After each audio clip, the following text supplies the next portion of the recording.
Well, we can get more on the humanitarian situation and speak to Juliette Touma. She's the communications director for UNRWA, and she joins us from Amman in Jordan. Juliette, good to have you on this program.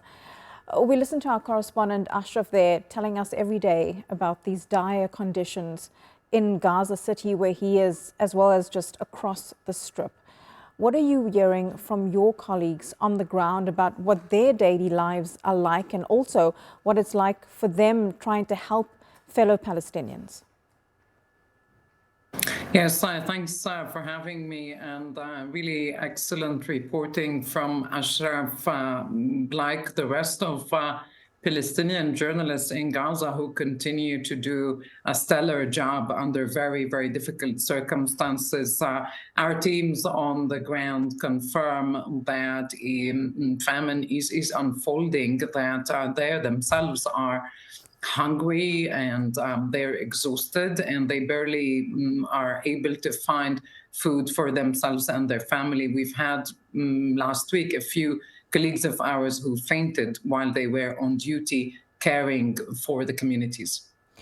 Juliette, how is UNRWA able to carry out any of the duties that they have done, not just since this war started, but for decades now, in trying to help Palestinians both in Gaza and the occupied West Bank?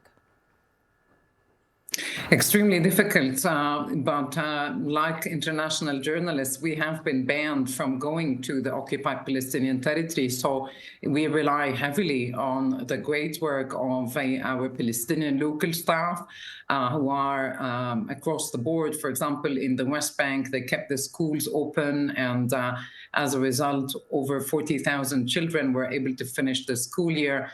In Gaza, they continue night and day to have our clinics, medical points open, to pick up sewage, to pick up waste, and to manage shelters. They're also patiently waiting for 6,000 trucks that continue to be stuck here in Jordan and also in Egypt, while we wait for the green light for those supplies to cross into Gaza.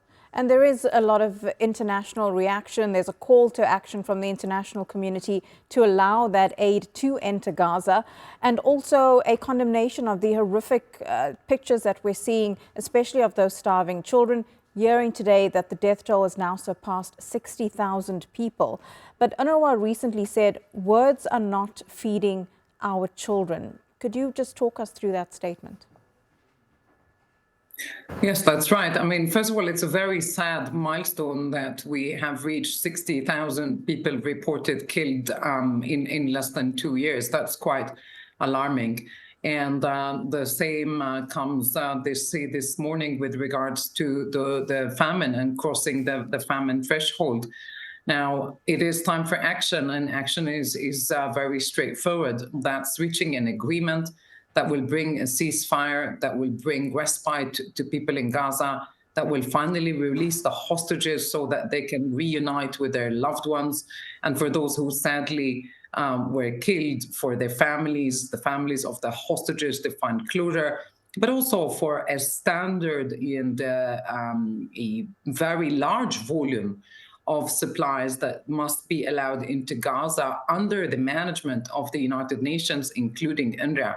That's 500 to 600 trucks a day. That's the only way we can, together, collectively, avert famine from getting even worse. And this is the only way to save starving children. Juliette Touma, really appreciate your time. Live to us there from Amman. She's the communications director for UNRWA.